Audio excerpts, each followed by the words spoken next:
partir de una serie de módulos en los cuales la dinámica de cada uno de los días será, va a haber una serie de docentes invitados a desarrollar una serie de temáticas que consideramos absolutamente pertinentes para agregar competitividad a los nuevos emprendedores, a los nuevos administradores y básicamente a todos los cercanos a las ciencias económicas. Me voy a permitir compartirles las temáticas principales y las fechas en las cuales se estarán dictando. Entonces, denme un segundo. Listo. Dando inicio hoy, iniciamos con la primera unidad que hace parte del entendimiento del macroentorno, la empresa, básicamente abordada desde el entorno económico. Vivimos unos grandes retos causados por la pandemia. A pesar de ello, nos hemos empezado a reponer y evidentemente hay mucha oportunidad y muchas alternativas para seguir mejorando. Debemos ser muy estratégicos en cómo las vamos a afrontar. Esta primera parte va a ser dedicada a ello. El segundo módulo, en el cual tendré el gusto de acompañarles, tiene por tema principal la dirección estratégica y la gestión de la innovación. Entendemos la innovación como la piedra angular de la competitividad. Hoy en día existe diversidad de mecanismos desde la innovación que nos permite diferenciarnos, que nos permite mejorar en muchos aspectos. Entonces vamos a entender cómo podemos alinear la visión estratégica de las organizaciones a partir de la innovación para hacernos cada vez más eficientes a partir de el cómo competimos. El tercer módulo tendrá una de las competencias principales de todos los administradores, que es la toma de decisión y la capacidad de liderar. En la toma de decisión veremos diversidad de modelos para poder mitigar hasta cierto punto el riesgo de cada una de las decisiones que decidamos plantear, para posteriormente abordar los estilos de liderazgo y a partir de allí poder combinar esfuerzos dentro de las organizaciones para llevar esas estrategias a buen puerto. A partir de aquí, en el cuarto módulo empieza a haber un cambio porque vamos a, sin abordar temas teóricos, vamos a ver temas absolutamente contemporáneos. Es allí donde tendremos que estar muy atentos porque ahí es donde veremos grandes oportunidades para empezar a ser líderes en nuestros sectores. El primero, quizás un tema que nos asombra día tras día, que es la inteligencia artificial. Y el siguiente, que es el que nos da el título a parte de este curso, que es la industria 4.0 y 5.0, conceptos que son absolutamente revolucionarios y que es vital además que los logremos entender.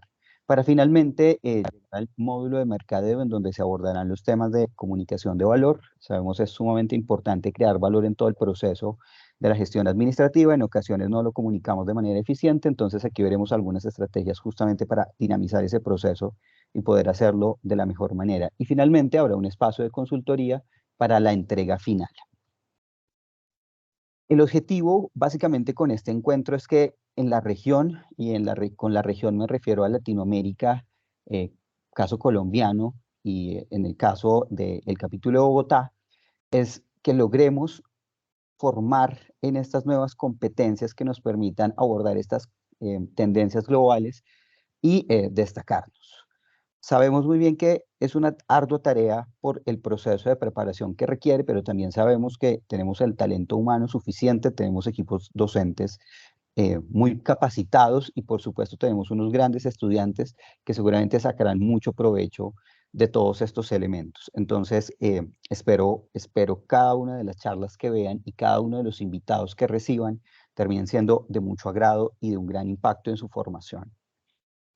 Este curso es intersemestral, la mayoría de las universidades ya terminaron, si bien hay algunas que aún seguramente estén haciendo procesos administrativos de cierre, para la gran mayoría de las universidades ya terminó el primer semestre del 2023, entonces hemos decidido que este curso sea intersemestral para poder hacer un empalme justamente y no afectar a ninguna de las asignaturas o estudiantes que se estén impartiendo en este momento. La duración del curso van a ser 120 horas, vamos a tener encuentros diarios de 3 horas y también en la plataforma Moodle de la Universidad Militar van a tener un espacio para hacer consulta a partir de lectura, a partir de videos multimedia y donde también podrán encontrar las grabaciones de la reunión para si en algún momento requieren repasar algún elemento lo puedan hacer, es decir, va a tener una parte impartida a través de estos encuentros sincrónicos y también una parte de trabajo autónomo. Es de modalidad virtual, dado que pues, hay invitados de diferentes regiones y de diferentes países. Van a existir docentes internacionales de México y Perú, principalmente apoyándonos en el proceso. Entonces, para nosotros va a ser vital sus visiones y sus aprendizajes. El trabajo va a ser interuniversitario, es decir, esta es una iniciativa que, como bien lo han dicho los anteriores doctores, está impulsada por Ascolfa. Entonces, esto implica que es un trabajo colaborativo de diversas instituciones a nivel nacional. El certificado también lo va a emitir Ascolfa. Y cada universidad va a tener entre 4 y 6 cupos para poder inscribir a sus estudiantes. Recuerden, eso no tiene costo. Lo que queremos es fortalecer sus competencias y empezar a hacer tejido entre las universidades, articulando también el sector privado, por ello no va a tener ningún costo. A las universidades que son solo invitadas tienen 4 cupos, quienes tienen ponentes, docentes ponentes, se les agregó 2 cupos adicionales. Entonces espero logren sacar el mayor provecho de ello. Las fechas en las cuales vamos a tener estos módulos. Este primer módulo de empresa y entorno económico inicia hoy de 6 a 9 y va a ir hasta el día jueves 15 de junio. Luego continuaremos con el módulo de gestión y estrategia, iniciará el viernes 16. En Colombia el 19 es un día feriado, entonces vamos a volver el martes, continuamos y lo cerramos el miércoles 21. Posteriormente, toma de decisión irá del 22 al 26, inteligencia artificial e industria 4 y 5.0 del 26 al 29. Finalmente, mercadeo y comunicación de valor desde el 30 de junio hasta el 5 de julio. Y ya la última parte estará dedicada exclusivamente a la asesoría dentro del proceso de trabajo final que posteriormente se estará socializando. Entonces, hora colombiana para el inicio va a ser de 6 p.m. a 9 p.m. Seguramente todos los días demos unos 10 minutos para que se termine de conectar. Sabemos que algunos seguramente estén saliendo de su trabajo o de algún otro compromiso, entonces esos 10 minutos van a ser para que puedan ingresar. Siendo más, les doy la bienvenida y espero saquen el mayor provecho de este curso. Nosotros desde aquí, desde la Universidad Militar Nueva Granada, con total disposición para apoyar su proceso formativo. Muchas gracias, doctor Fabio. Sexto punto, inicio módulo 1 a cargo del magíster Max Antonio, docente de la Universidad Militar Nueva Granada.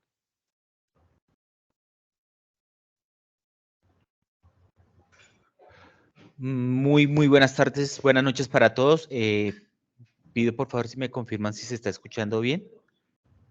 Sí, señor. Perfecto, excelente. Sí, señor.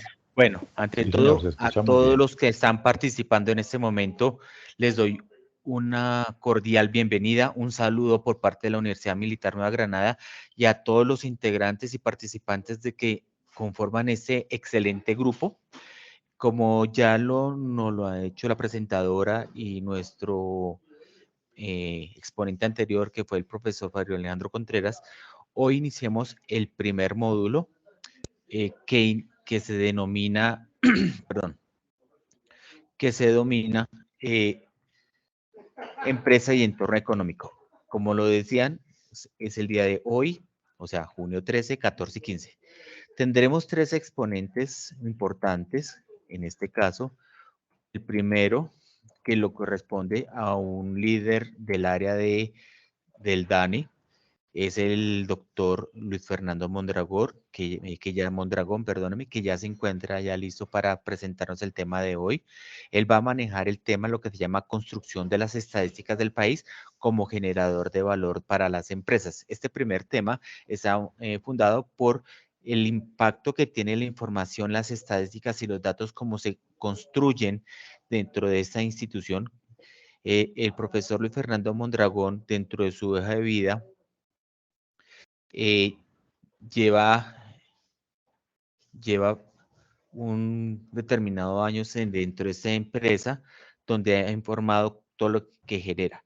De igual forma hago una presentación de la hoja de vida de él, pues obviamente él es administrador financiero egresado de la Universidad del Tolima, él es especialista en gestión y desarrollo de la UNAD y pues obviamente es estudiante de maestría en administración de las organizaciones. También es docente universitario, él es investigador, él ya lleva vinculado en la academia, en la investigación 10 años y alrededor de unos 25 a 30 años en el sector empresarial y alrededor de 9 años con el DAN en este caso. En este tema, él ha manejado mucho información sobre los sectores de alimento, el tema logística, bebidas, entonces permite que ha logrado una experiencia importante en este ejercicio. El segundo expositor, en este caso, viene de la Universidad Autónoma del Perú. Es el doctor Julio Brian Saldaña Narro. Él nos va a acompañar con los temas correspondientes a lo que es el impacto de las economías en Latinoamérica, como en el crecimiento productivo de la región. De igual forma, el día de mañana le haré protocolo para de la hoja de vida y su formación. Y el tercer experto es el doctor Edison Andrés Preciado, que es docente también de la Universidad de Santo Tomás de la seccional Tunja, y en este momento, pues obviamente él nos va a manejar lo que son las políticas económicas, la crisis y la empresa. Ya se nos va a enfocar un tema más local, donde ya conociendo toda la información, se empieza a analizar sobre todo lo que son los entornos de las políticas económicas del país. Bajo esas premisas, pues obviamente para todos esto es un tema que es muy interesante, muy dinámico y pues obviamente van a ser temas de actualizado. Y es lo que nosotros buscamos que con el tema de nuestro curso de verano es que el contexto tenga toda la rigurosidad y la profundidad que se requiere para todos los integrantes de todas las instituciones de educación superior que participan en este tema. Como observarán, nuestros temas son bastante amplios, dinámicos y de igual forma muy explícitos en este caso. Pues ya no dando tanto preámbulo, quiero darle la bienvenida al doctor Luis Fernando Mondragón, que nos acompaña el día de hoy.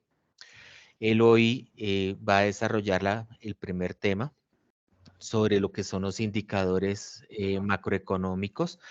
Doctor Luis Fernando, muy buenas tardes, buenas noches.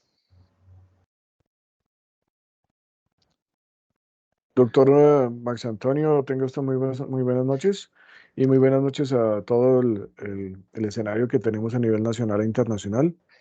Muchísimas gracias por la invitación. No, gracias a usted por aceptar y apoyarnos y colaborar con este gran proyecto que es nuestro curso de verano a nivel nacional e internacional.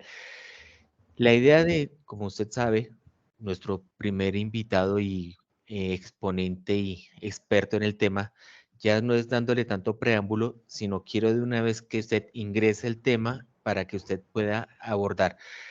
Hago aclaración en ese momento. La idea es que el doctor Luis Fernando haga su tema y si hay algún tema que quieran participar, el micrófono o el chat está habilitado, o en lo contrario, dejaremos un paquete de preguntas al final de la sesión para que podamos desarrollarlo. ¿Listo? Entonces, sin más preámbulo y ya cerrando la presentación, doctor Luis Fernando, le cedo la palabra y bienvenido nuevamente. Muchísimas gracias, doctor Max Antonio, muy amable. Entonces, con el debido respeto de ustedes, me voy a tomar el atrevimiento de compartir mi pantalla. Por favor, me indican si Sí, tienen ya la está posibilidad de visible. observar. Sí, Oh, señor, ya perfecto. está Bueno, visible. muchas Sí, gracias, muy señor, amable, está visible. muy gentil. Entonces, en este curso de verano les voy a dar una pequeña introducción a lo que es la construcción de las estadísticas que se generan desde cualquier país. Y esto como generador de valor para las empresas. Porque resulta y pasa que en la actualidad es muy normal escuchar que nosotros podemos estar alejados en alguna manera o de cierta manera de lo que son las estadísticas y obviamente lo que incide en esas estadísticas en cuanto a las empresas. Pero también escuchamos a muchas personas que son ajenas, que son apolíticas, que son ajenas a las decisiones políticas que se toman. Pero resulta y pasa que son precisamente esas decisiones políticas basadas en los indicadores macroeconómicos que se realizan a través de una estadística como ¿Cómo podemos nosotros ir tomando decisiones en cada una de nuestras empresas?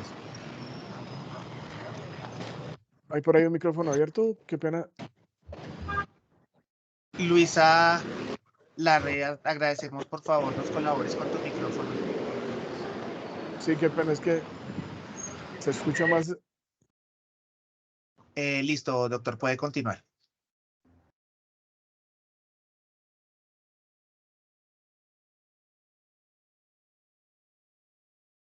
Ahora el doctor está Doctor, silenciado, qué tiene el pena. micrófono silenciado.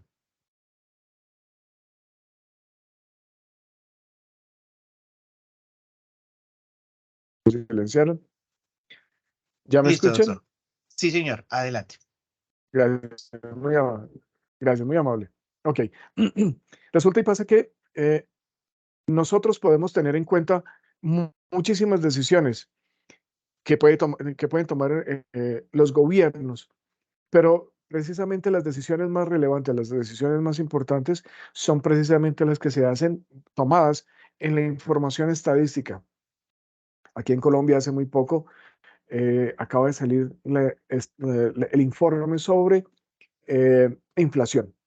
Definitivamente la inflación ha venido disminuyendo y esto es un buen porcentaje o una buena información que nos permite a nivel interno, a nivel de Estado, tomar una serie de decisiones.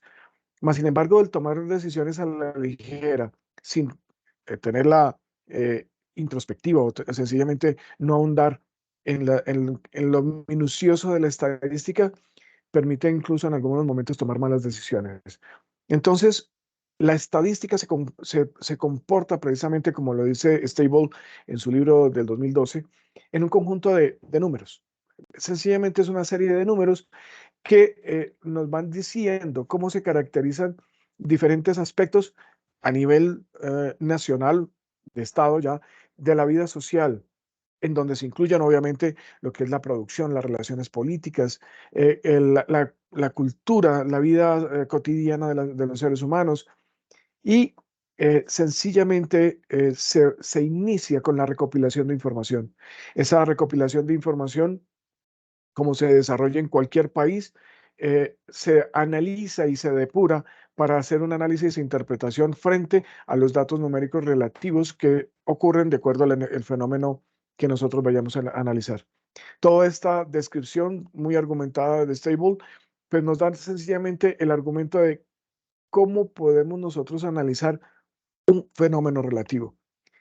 La importancia de la estadística incide tanto en las decisiones que países, vamos a hablar a nivel americano, países obviamente como Colombia, Venezuela, Perú, Chile, Brasil, todos los países tenemos un departamento estadístico que permite indudablemente mirar cómo estamos a nivel internacional, cómo podemos nosotros mirar si la inflación de nosotros está bien o está mal. Obviamente, pues primero cuando nosotros miramos el recorrido interno que nosotros hacemos, pero también cuando empezamos nosotros a compararnos con otros países.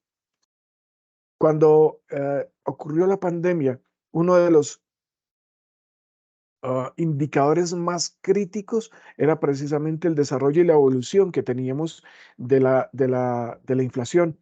Cómo en algún momento se estanca la economía en la medio de la pandemia, algo que yo creo que, bueno, no sé, yo creo que la primera vez que se ve, no sé eh, si alguien haya presenciado anteriormente un fenómeno tan brusco, tan abrupto, que hubiese frenado las economías, no de un continente, ni siquiera de un país, sino a nivel mundial, y que esto se frenara la economía de tal forma que entraban a jugar cada uno de los conceptos y cada una de las decisiones casi que con bisturí que se podían organizar en esa cirugía que podríamos llamar nosotros de lo que son las economías de cada uno de los países. Algunos salieron muy bien librados, indudablemente el poder tener una economía fuerte permite indudablemente gestionar y mover la economía de una mejor manera. La cultura, como nosotros nos identificamos con nuestro concepto ya sea de comprar, de vender, de interrelacionarnos con los demás, permiten indudablemente también paso a paso salir avante de ese frenón económico y de ese estancamiento que en algún momento se presentó. Pero igual, esa forma tan acelerada que en algún momento nosotros veníamos avasallando y que en algún momento se tiene que frenar precisamente porque ya incurre en un fenómeno de mucha envergadura a nivel mundial y que dicen, espere, ya salimos de ese paso tan difícil y 3 años más tarde estamos tratando de frenar las economías o resarcir las economías para que no se afecte el entorno, pero tampoco para que se vea muy afectado la economía interna.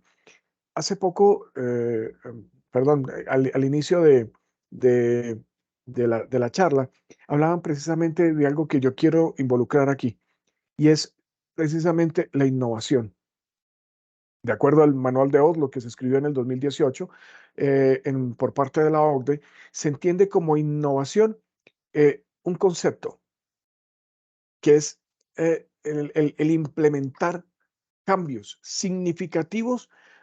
Bueno, los más relevantes, los que vemos son indudablemente los productos, pero también en los procesos, en el marketing y en la organización que pueda llegar a generar en la empresa para mejorar los resultados.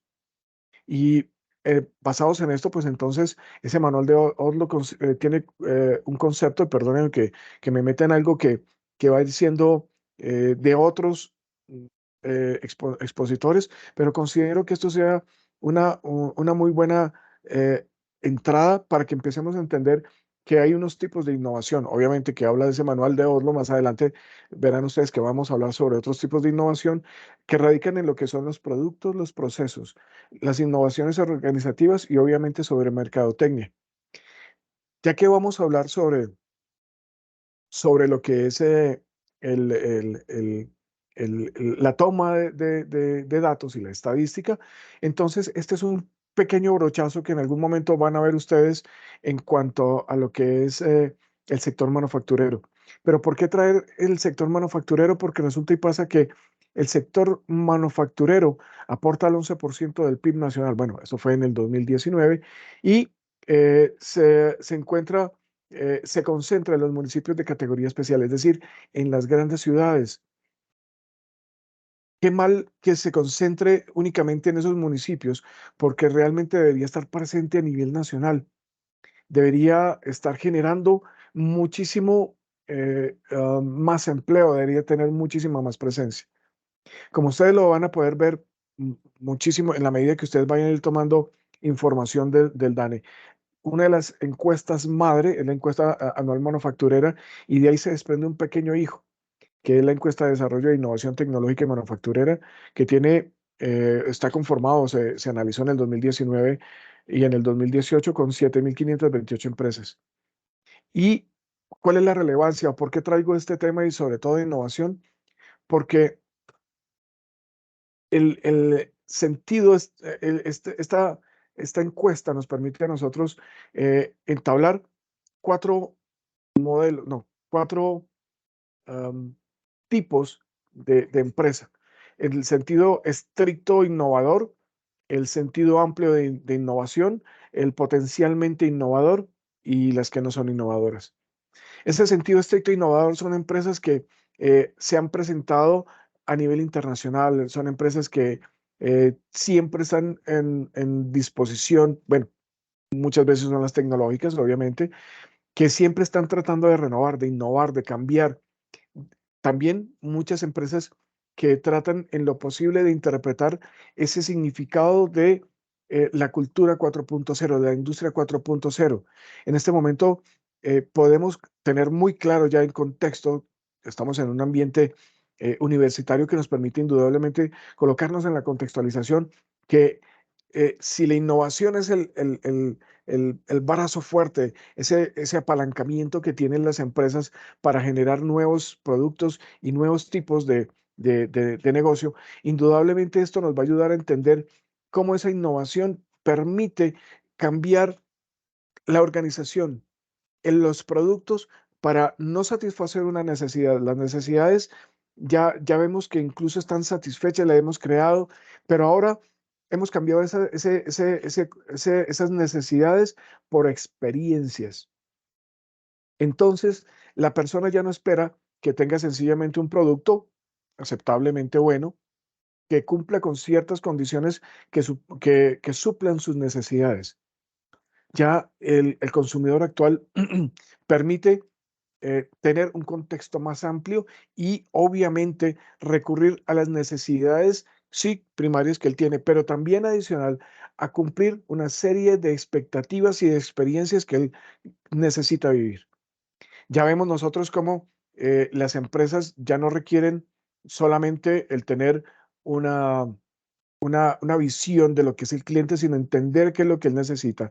Estar perfectamente conectados casi que de forma permanente y en el momento en que él quiera tomar una decisión, ya sea de manera física o virtual, estar ahí presente para decirle, yo soy la mejor opción que usted tiene, a través de una serie de reconocimientos de experiencias que él puede vivir, reconocer y empezar a vivir desde la obtención de un producto o un servicio.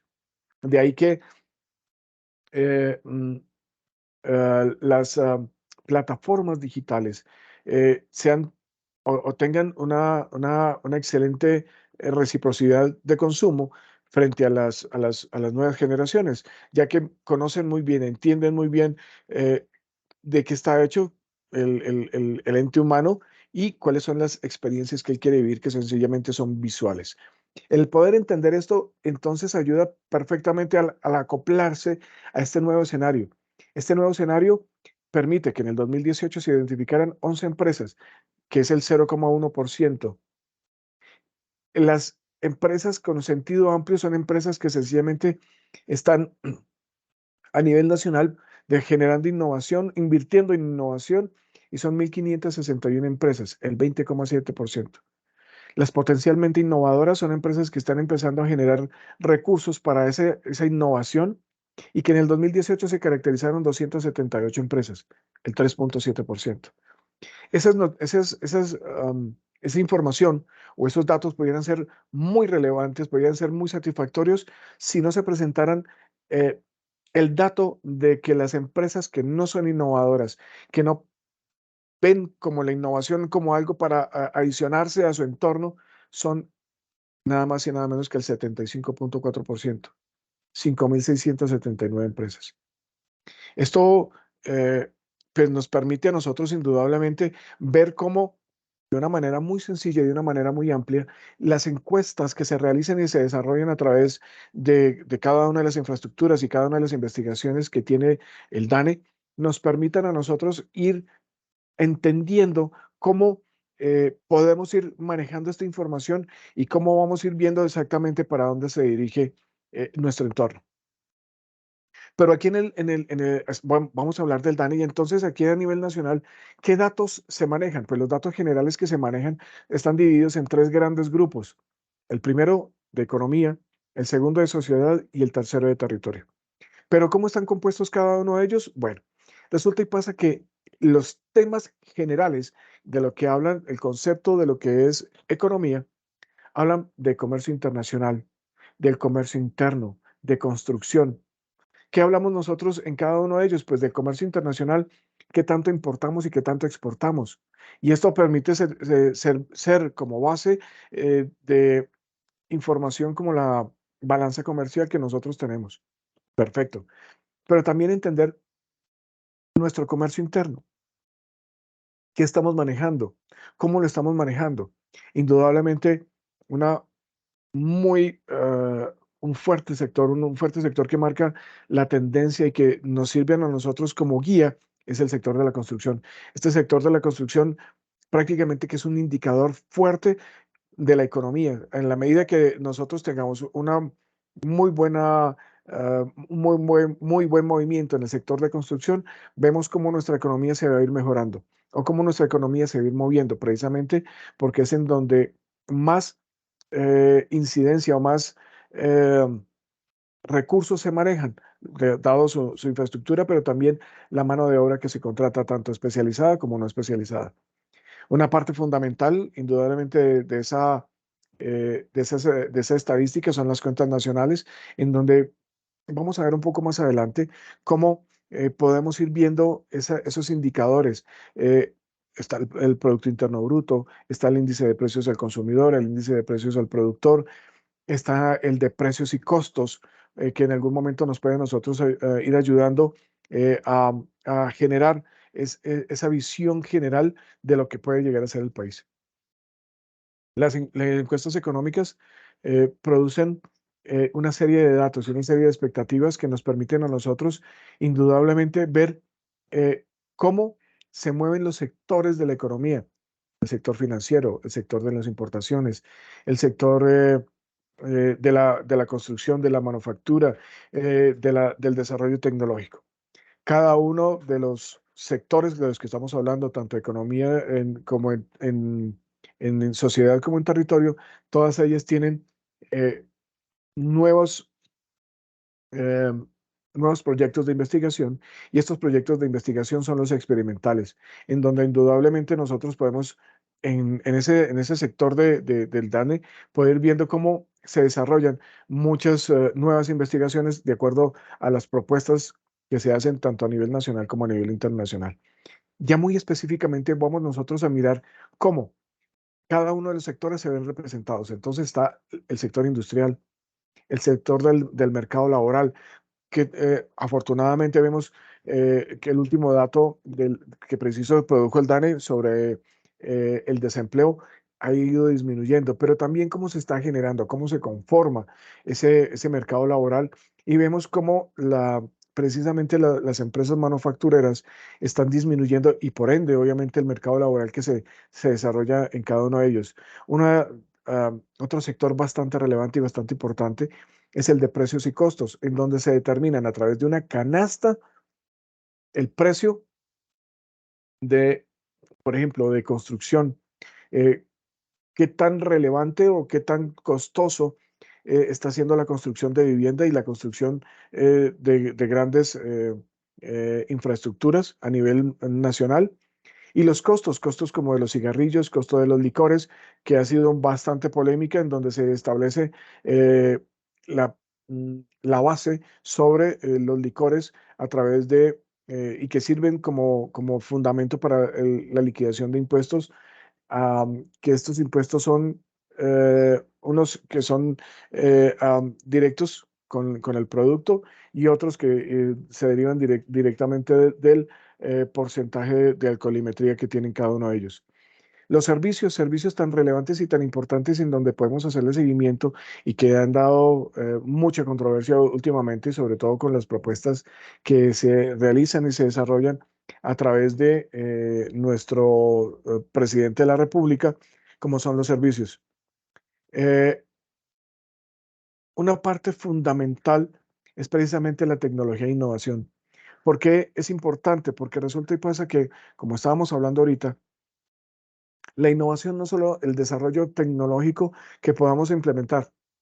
Voy a colocarles un poquito en contexto.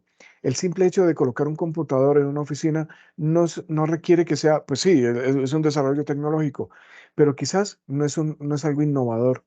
La innovación, como vimos la descripción, va mucho más allá en los procesos y en cada uno de esos conceptos que nosotros necesitamos para hacer algo diferente que llame la atención de nuestros clientes y de esas personas que nosotros necesitamos que nos contacten, que nos consuman, o que vayamos a ir siendo un poquito más relevantes. Indudablemente, el sector de transporte siempre tiene que estar presente.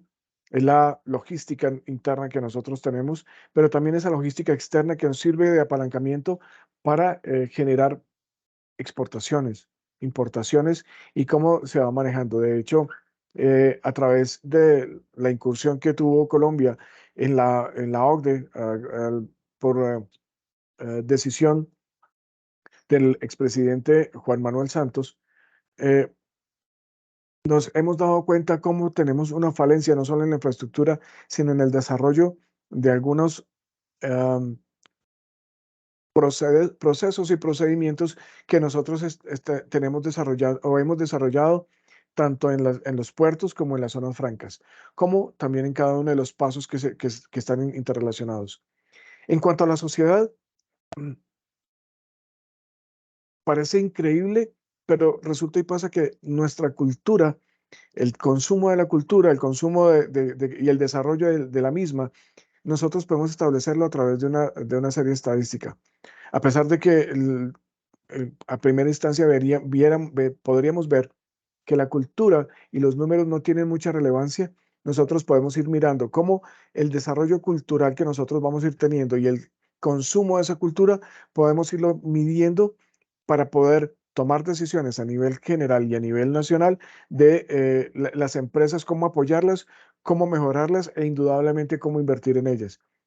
La demografía y la población pues está muy bien establecida, indudablemente es una de las cuentas a nivel nacional y que podemos indudablemente determinar que se está incluso actualizando de manera permanente. Ahorita vamos a ver la página del DANE y cómo podemos obtener información. Nuevamente están los experimentales, también está el de educación, el de gobierno, el del enfoque diferencial, que ahorita es muy coyuntural, ya que ese enfoque diferencial permite la incursión de un nuevo proceso.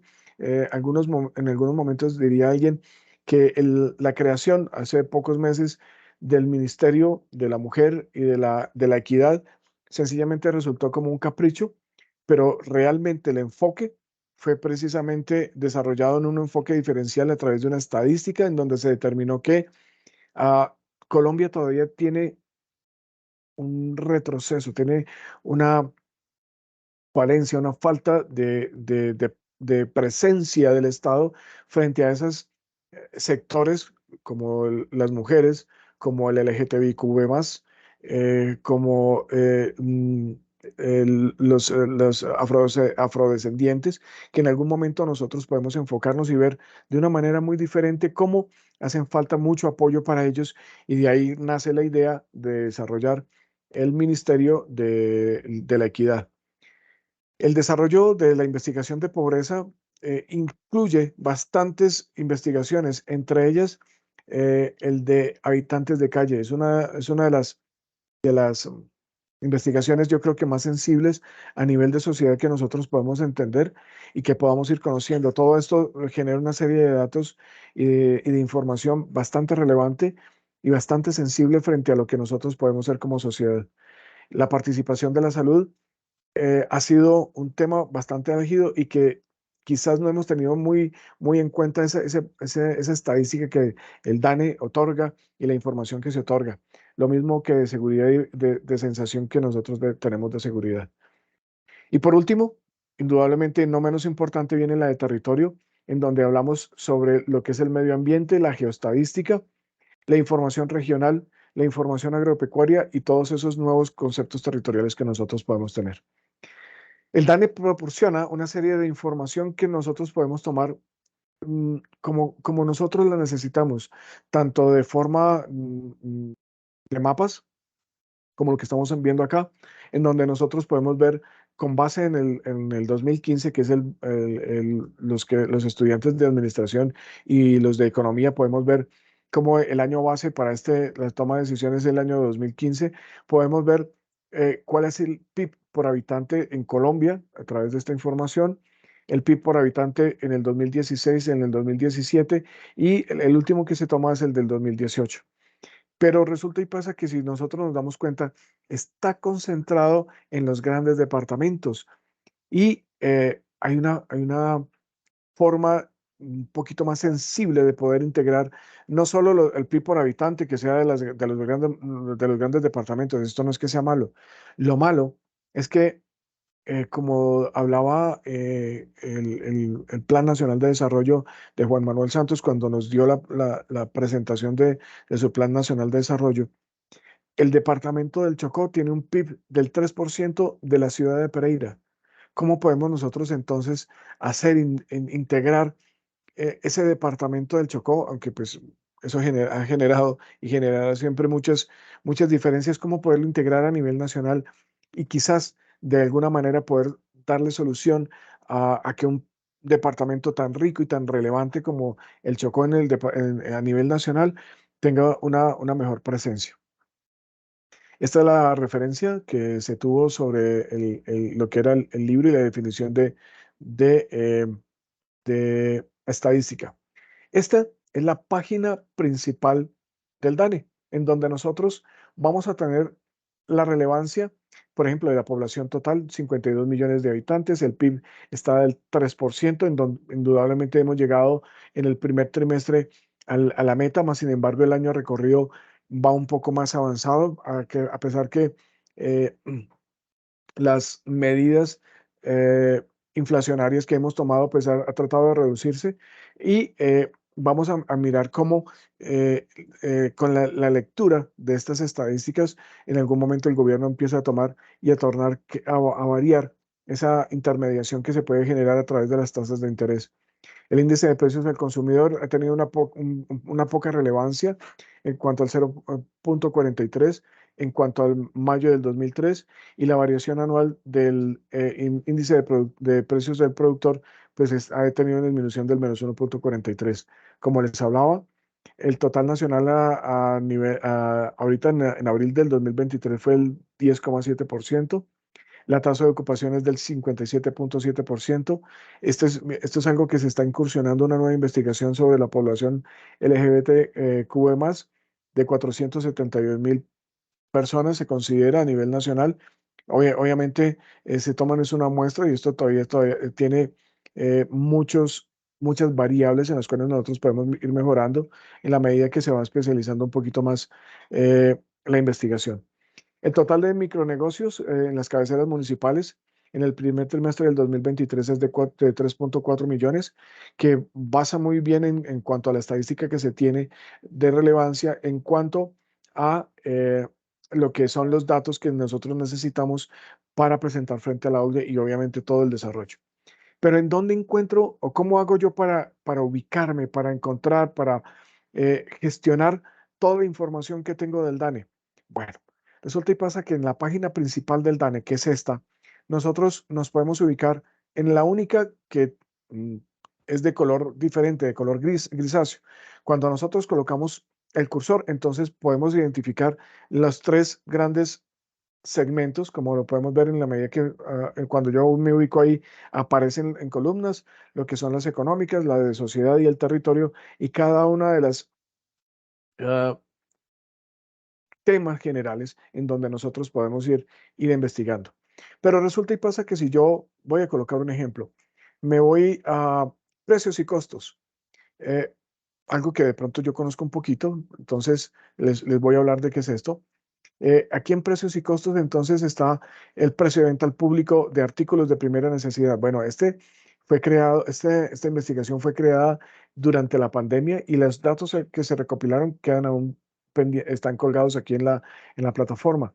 El precio de venta al público de cigarrillos y tabaco, de acuerdo a la ley 1819 del 2016, la ley 1816 del 2016 en cuanto a precios de venta al público de vino, licores, aperitivos y similares, el índice de precios al consumidor, el índice de precios al productor, cada uno de estos índices de lo que estábamos hablando ahorita.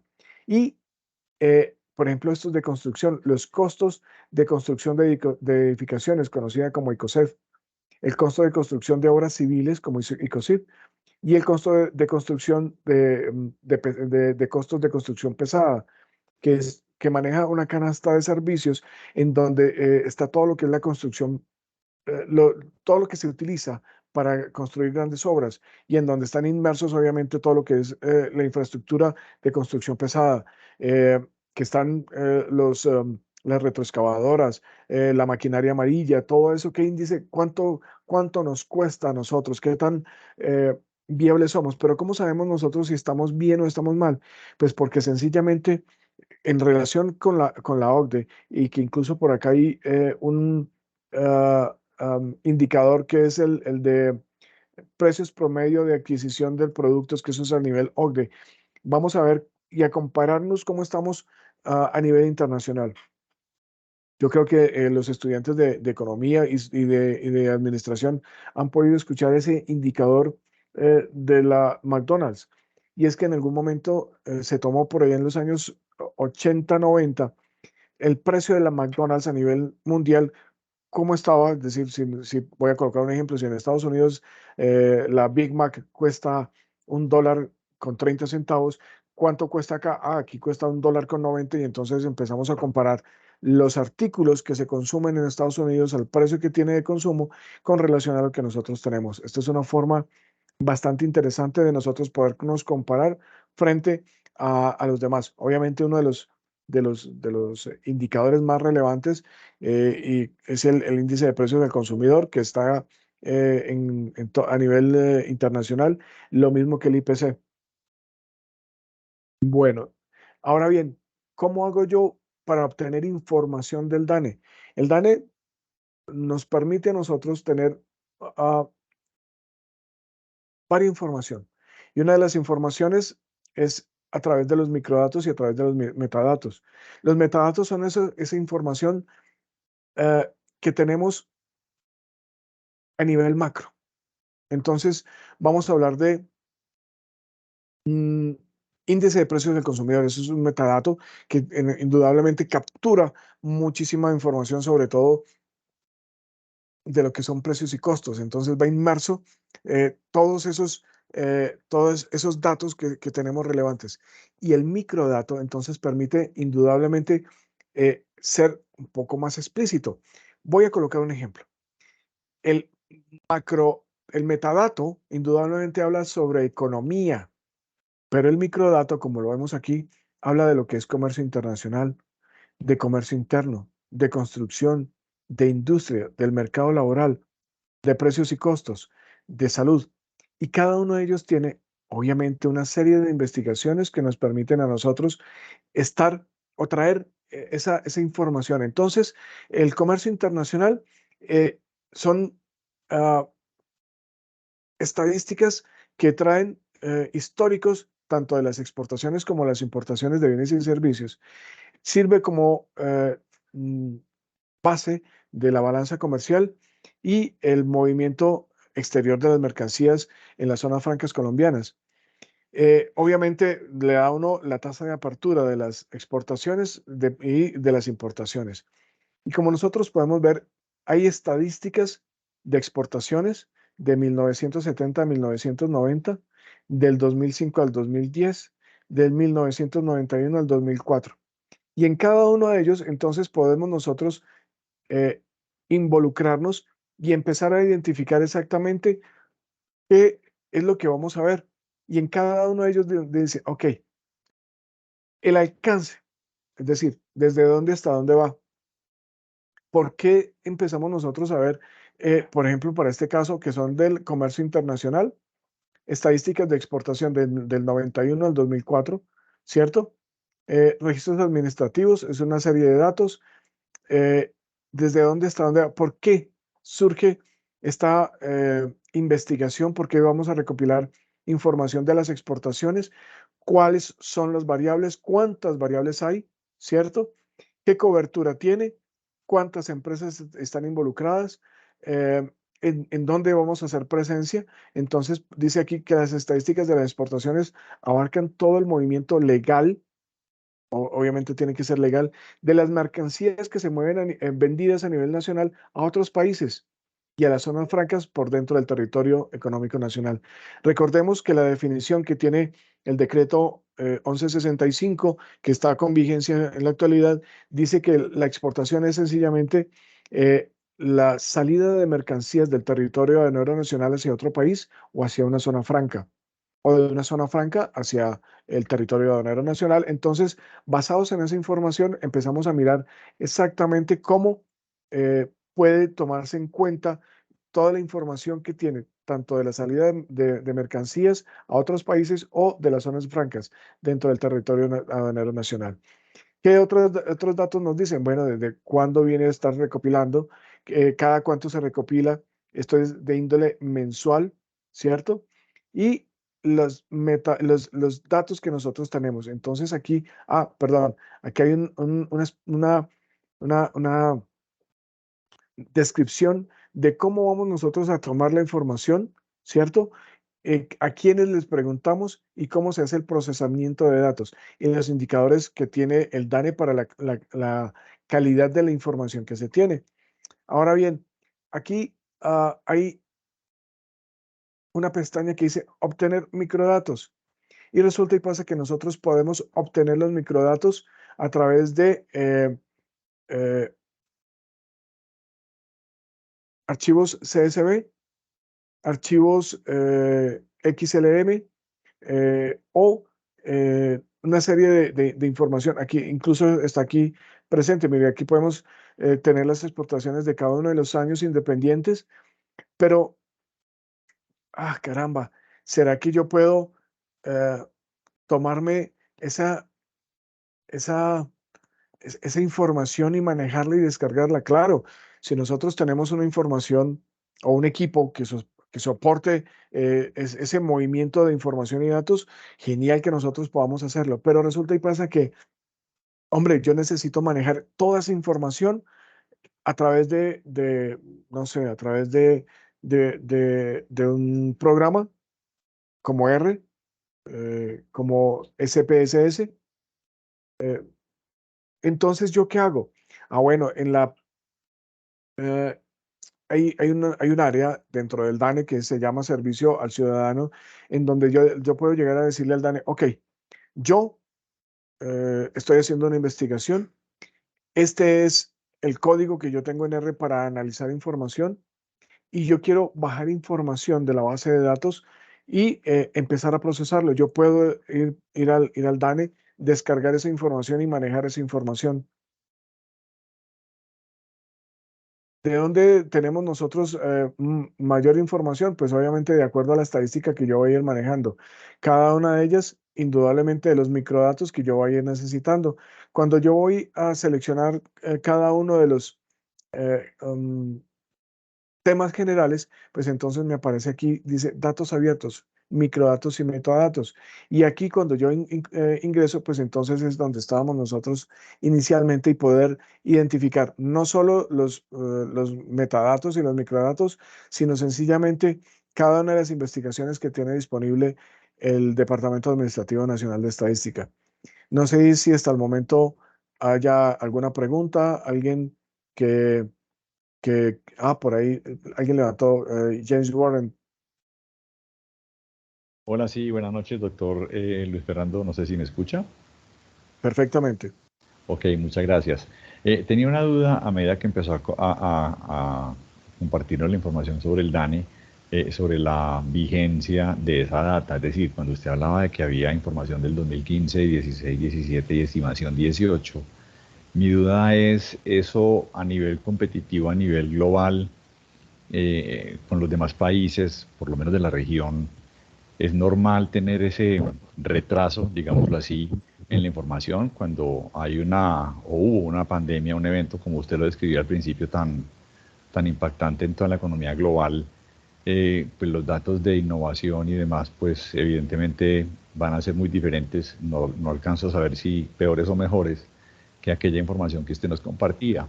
Entonces tengo esa duda de si somos, hablando de empresas 4.0 y empresas 5.0, pues no sé si sea muy, muy vigente hablar de información del 2018 pre-tapabocas, ¿no? Pre-pandemia. Claro que Entonces, sí. me queda como esa duda de qué tan competitivo es nuestro país en relación con eso. Gracias. No, gracias a usted, James Warren. El DANE interna, ok, hay una información que se mantiene actualizando de forma permanente. Esa información, el DANE la tiene consolidada, pero resulta y pasa que la información que se transmite al público y que está disponible al público requiere, ¿cómo decirlo? Como el colocarla bonito, una estructura que permita integrarla o mejorarla, Editarla. editarla. Más que editarla, hacerla presentable. Eh, el dato crudo del microdato, pues se tiene que presentar de una muy buena manera. Sin embargo, como les comentaba ahorita, dentro del DANE existe toda la información disponible, obviamente actualizada, incluso la que podemos consultar o pues que se esté presentando, por ejemplo, como el PIB del último del último mes, que fue el mes de mayo, que ya está disponible. Lo que pasa es que como se presenta trimestralmente, pues entonces se espera a que se cierre el trimestre de junio para presentarla trimestralmente. Sin embargo, la información está disponible dentro del DANE, y si nosotros queremos averiguar esos datos, obviamente anonimizados, que es anonimizados, pues que no podemos saber ni cuál es la fuente de la información. Se entregan anónimos y están disponibles dentro de las bases de datos del DANE, y están disponibles allá para todo el mundo. Esos están actualizados. Ok, perfecto. Y eso en relación con el entorno, con los demás países, entiendo que hay varios de los asistentes que somos de diferentes países.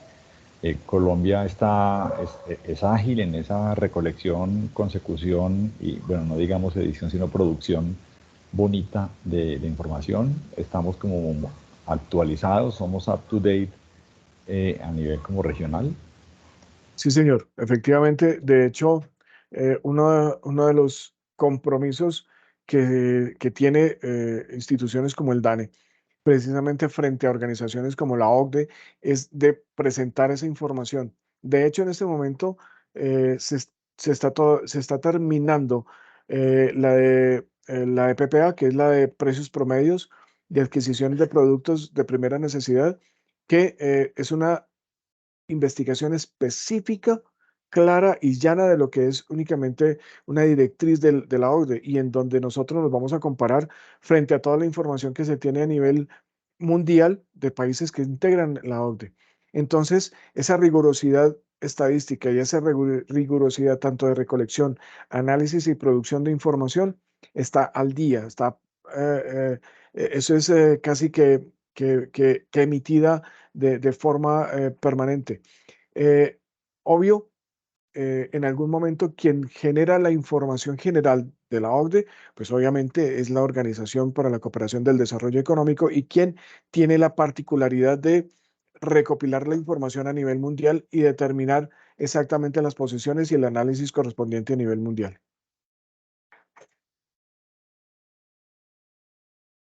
No sé si le di respuesta. Totalmente, claro. Muchísimas gracias, doctor. Ok. No sé si haya alguna otra pregunta. Doctor, en este momento no hay ninguna mano levantada ni ninguna pregunta adicional por el chat. Ok, perfecto. Bueno, básicamente lo que yo pretendo aquí o quería presentarles era que sencillamente nosotros no podemos estar alejados, como en algún momento tenía la inquietud James Warren, que, bueno, la verdad no sé de qué país es, don James, usted nos permite decir La pregunta es muy pertinente, pero yo soy de Medellín, Colombia, a pesar del nombre y el apellido, pero el usuario es paisa. Ah, qué bueno, bueno. Perfecto. Más sin embargo, muchas gracias. Más sin embargo, sabemos muy bien que tenemos que estar presentes no solo geográficamente y geopolíticamente, sino también con la información para podernos medir frente a los demás.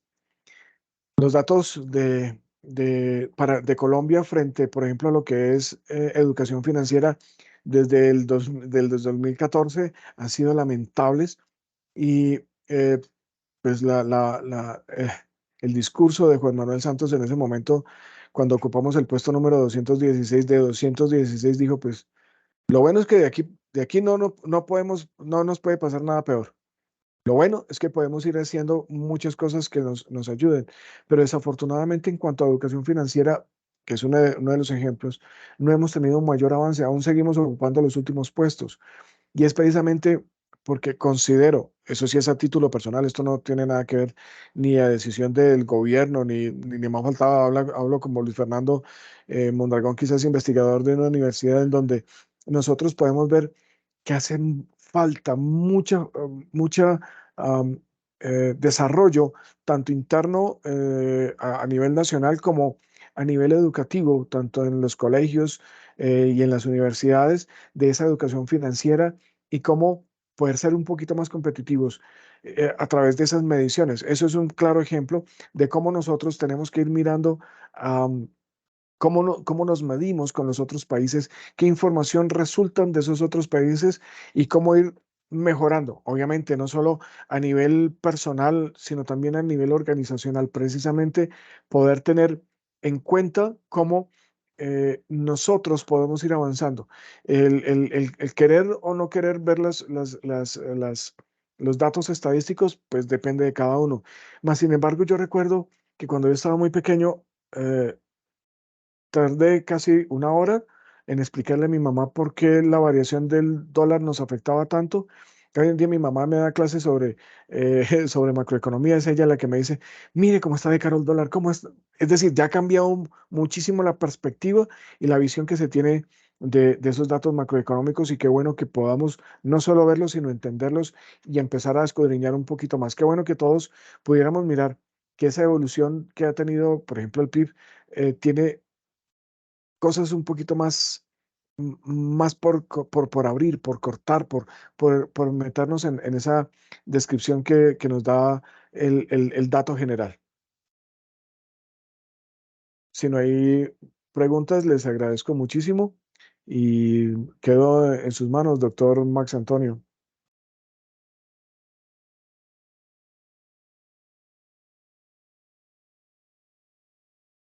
Doctor Max, de pronto si puede habilitar su micrófono. El doctor Luis Fernando Mondragón ha finalizado su intervención. No sé si de pronto él esté pendiente. Sí, señor. Me indica acá por el interno que está habilitando su micrófono en este momento. Ok, perfecto. Invitamos a todos los participantes, si tienen alguna pregunta adicional, pueden levantar la manito para participar o dejar su pregunta a través del chat. En este momento estamos conectados 105, ¿sí?, participantes en este curso de verano, lo cual es muy, muy buen indicador. Doctor Luis Fernando, muchísimas gracias por su intervención. De verdad que iniciamos con una vara y con una meta muy alta para los demás ponentes y presentadores de las demás exposiciones en cada uno de los módulos. Ya va a dar continuidad al proceso el profesor Max Caicedo. Ok, por aquí yo vi, discúlpeme que lo interrumpa, por aquí veo una pregunta de Shirley Cabarcas Acuña. Dice que qué posibles estrategias se han formulado para promover la educación financiera a nivel nacional. Bueno, de hecho, eh, en primera instancia, cuando salieron esos datos tan lamentables de la educación financiera que tenemos aquí en Colombia, el gobierno nacional empezó a establecer el famoso día E, el Día de la Excelencia, en donde nosotros empezábamos sencilla o nos poníamos como meta tener la educación que de pronto tenía eh, países como Noruega, Japón o Corea del Sur. Lo que pasa es que quizás la estrategia no fue muy, para mí, de pronto, no fue muy buena. ¿Por qué? Porque resulta y pasa que en ese día de la excelencia, no sé si algunos recuerden, se determinaba que en los centros educativos se reuniera tanto directivos como docentes y se propusiera eh, ah, qué se podía hacer para mejorar la educación, quizás dejando de lado lo que era integrar el actor principal, que era el estudiante. Y entonces, claro, en la medida que se cumplían objetivos de logros que proponían los mismos colegios, pues entonces a los colegios públicos se les otorgaba un mayor recurso y a los colegios privados se le otorgaba el permiso de incrementar hasta cierto punto el valor de las matrículas. Lo malo fue que se convirtió en un indicador económico, eh, dejando de lado lo que es la integración de lo que en algún momento se necesita. Hace muchos años había un congresista, la verdad el partido político no lo recuerdo muy bien, pero él decía, mire, qué bueno sería que nosotros aquí en Colombia tuviéramos un ministro de educación que se sentara o que se presentara y dijera, mire, el, el- el nuevo desarrollo de la educación en Colombia es que vamos a tener escolástica, vamos a tener un desarrollo a través de metodologías activas, bueno, no sé, y eso va a permitir entonces desarrollar características y habilidades en los muchachos de acuerdo a lo que ellos escojan, a través de proyectos, a través de, no sé, bueno, se me ocurre aquí en este momento. Pero desafortunadamente los proyectos que tienen los diferentes ministros de educación es que vamos a hacer 10.000 colegios. Es decir, vamos a crear una infraestructura donde vamos a llenar eso de gente. Bueno, infraestructura muy bonita, pero la temática con que nosotros vamos a hablar casi que la venimos trayendo igual. Esa falta de pronto de entender exactamente cuáles son las nuevas metodologías de educación y cómo nosotros podemos indudablemente mejorar esa capacidad que nosotros podemos explotar tanto de los estudiantes a nivel de primera infancia, a nivel de educación media, a través de la educación universitaria, incluso de especializaciones y de posgrados. ¿Cómo podemos nosotros obligarlo a pensar, obligarlo a enamorarse de lo que él haga? Quizás ha sido una de las falencias que se tienen en cuanto a la educación financiera. Sin embargo, por eso yo digo que se ha convertido en una parte económica.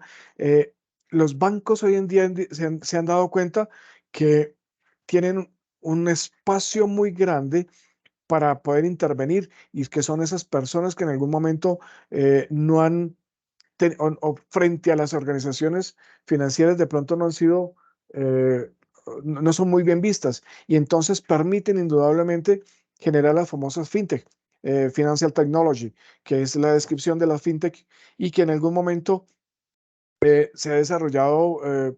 Lo que nosotros más conocemos, obviamente, son las plataformas, las billeteras digitales, en donde nosotros vemos plataformas como la más conocida, que es Nequi, Dale, David Plata, eh, plataformas de crowdfunding bastante importantes como Ascenso, eh, plataformas de factoring que han servido indudablemente como eh, lanzamientos para lo que es una nueva visión. ¿Qué es lo que sucede? Que todavía nos da mucho miedo. eh, por ejemplo, decirle a una empresa que uno no ve absolutamente a nadie, estamos acostumbrados todavía a la percepción de persona, la conexión eh, eh, P2P, es decir, persona a persona, ha sido muy difícil y no poder ver a la contraparte y entenderse únicamente a través de una plataforma no es fácil. No es fácil desarrollarlo, no es fácil entenderlo y muchísimo menos llegar a hacer conexión con ellos. Eh, Sin embargo, a pasos muy agigantados, esas plataformas se han venido desarrollándose tanto que Colombia FinTech, que es prácticamente la organización que las tiene todos conglomerados, ha tenido un incremento impresionante, casi que ha sido exponencial en los últimos años. En este momento, Colombia FinTech tiene en FinTech más de 326, con más de 10.000 empresas asociadas, con más de 15.000 empresas beneficiadas. Y entonces eso ha hecho que a pasos muy lentos, porque todavía es muy lento, la legislación colombiana todavía no permite indudablemente incrementarse y fundamentar esa, esa, esa, esa eh, um, educación financiera que nosotros deberíamos tener, que en algún momento cuando alguien le hable a uno de crowdfunding, pues entonces uno entiende que es crowdfunding y que hay crowdfunding fintech y que hay reaseguros fintech y todo está diseñado para que esa infraestructura se desarrolle. Todavía nos cuesta mucho y no la conocemos mucho. Aquí hay alguien que se llama Hermes Castro Fajardo. Dice que considero que no necesariamente las nuevas metodologías pedagógicas son las más pertinentes. Tal vez como nos faltan es visión de desarrollo. No sabemos por dónde vamos y eso sí y eso es realmente el problema. Si tuviéramos objetivos claros, no importa que nuestras metodologías sean modernas, basta con ser constantes. Estar cambiando a cada rato las metodologías por modo a gusto es muy inconveniente. Perfectamente, claro que sí. Precisamente, muchas gracias por esa apreciación. Precisamente la comparación con los otros países era un poquito difícil, en donde, por ejemplo, la cultura que se tiene de países como Noruega, en donde desde pequeño el niño está eh, arraigado al desarrollo familiar. Entonces, ¿eso qué significa? Significa que en Noruega no hay párvulos, pañales, kinder, caminadores. No, ellos llegan de una vez al basic school, que es, por decirlo así, como la primaria, en donde el niño llega con eh, sabiendo leer, escribir, sumar, restar. Es lo básico con lo cual el niño tiene que llegar allá y eso se lo han enseñado en la casa, no en el colegio. Entonces, el niño viene sencillamente a tener un concepto de educación bastante amplio, en donde llega al colegio a reforzar la educación, el conocimiento, y empiezan ellos a tomar una libertad muy amplia, quizás no por moda, como dice él, es cultural, y entonces terminan al high school, los muchachos de Noruega, hablando 5 idiomas, listos para una especialización, si no es que ya tienen parte ya de un concepto de especialización, y con una visión totalmente diferente, no solo a nivel educativo, sino cultural, que renueva y logra identificar exactamente esa cultura que es de ellos. Otro arraigo cultural, por eso era que se comparaba el Japón. El Japón tiene una cultura de disciplina bastante fuerte, en donde el hecho de hacer las cosas todos los días y perfeccionando cada uno de sus movimientos permite generar indudablemente un nivel de aprendizaje, un nivel de adaptación y un nivel de mejoramiento. Alguien decía, un motivador decía que los japoneses no son inventores de nada. Ellos no han inventado ni la moto ni el computador más. Sin embargo, las empresas japonesas sí han tenido los desarrollos tecnológicos más grandes precisamente porque ellos se dedican es a perfeccionar lo que otros van a ir haciendo. Y Corea del Sur, pues indudablemente tiene uno de los niveles educativos un poquito más altos. Recordemos que por allá, cuando Colombia termina la intervención del primer batallón Colombia, que fue precisamente en la división de entre Corea del Norte y el Corea del Sur, los surcoreanos empezaron a darse cuenta de que lo relevante para ellos no era la industrialización, el llegar a ser industrializados sin tener una base educativa, un material humano que les sirviera a ellos para soportar esa industrialización, indudablemente iba a traer al cabo con alguna o al traste con alguno de los proyectos o megaproyectos que ellos implementaban. De ahí, un resultado impresionante es que en la catástrofe económica que hubo a nivel mundial en el 2018, fue el único país de Asia que tuvo un PIB positivo. No fue brutal positivo, pero sí se ve la diferencia frente a los demás. Entonces, como decía la persona, perdón, don Hermes Castro Fajardo, que efectivamente eso, cambiar las metodologías por cambiarlas, no es buena idea. Él tiene absolutamente toda la razón. Pero es que resulta y pasa que nosotros no tenemos, bueno, de pronto no hemos definido muy bien cuál es la estructura sobre la cual nos vamos a definir.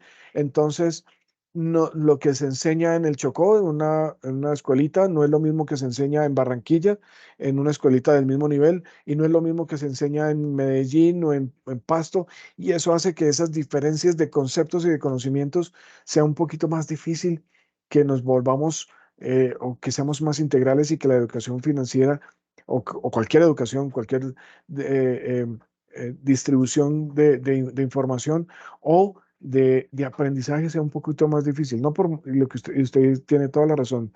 No debe ser por moda. Eso sí tiene toda la razón. No sé si haya otra pregunta. Don Andrés Cortés, muy buenas noches. Muy buenas noches. Bueno, sí tengo una duda relacionada a lo que dice el docente Hermes, que todo lo que se cambie y varíe constantemente tiende a ser negativo. ¿sí? ¿Por qué no nos acoplamos de una cosa para ponernos a tratar de comprender otra distinta? Pero la pregunta va enfocada hacia algo que yo he tratado de investigar por aparte y en el ámbito universitario, y es cómo hacemos, cómo logramos, como usted lo mencionaba, listo, en Japón no inventan nada, ¿sí? Pero el desarrollo que ellos tienen y lo que esto les ha conllevado, tanto en sus políticas internas como en lo que le expresan económicamente al mundo e industrialmente, claro está. ¿Cómo nosotros podemos llegar nacionalmente en Colombia, bueno, y en toda esta parte de latinoamericana que casi que en todos lados sufrimos del mismo mal? ¿Cómo podemos llegar a involucrar esto en nuestra cultura? Si bien nosotros nacionalmente tenemos diferencias grandísimas, retomo un poco lo que usted decía, el tema de la educación en el Chocó no va a ser la misma que en Bogotá o en Cali o en Medellín o incluso en la parte lejana de La Guajira. Entonces, ¿cómo nosotros culturalmente podemos trabajar para que eso sea parte de nuestro diario vivir? Si nosotros conocemos la cultura japonesa, la responsabilidad, la honestidad, la perseverancia, la disciplina, son cosas que los ha llevado muy lejos, pero nosotros estamos ahí en ese, veremos que tratamos de utilizar una cosa a ver si nos funciona, no nos funciona, tratamos de usar otra, no nos funciona, pero no nos funciona no porque sean malas, sino porque nosotros culturalmente no estamos dando la talla para esos cambios. Ahí es como la gran duda de cómo vamos a manejar las masas para que estos cambios se acoplen y se vuelvan parte de nuestra cultura. Eso sí es cierto, profesor Andrés. Indudablemente nosotros no tenemos cultura de educación. De hecho, la cultura que nosotros tenemos, no solo como latinoamericanos, sino también como colombianos, en cuanto a la educación, es muy divergente, es muy difusa. Nosotros creemos que educación es sentarnos frente a un tablero y asimilar información, y resulta y pasa que educación es algo muy diferente. Eh, si contradigo alguna de las investigaciones que han hecho mis compañeros docentes, o también cualquiera de los resultados que se puedan emitir a través de la estadística, por favor, corríjanme. Pero yo creo que precisamente la base que nosotros tenemos es que eh, cuando a nosotros no nos indican exactamente qué hacer, nosotros no sabemos para dónde vamos. Miremos un caso.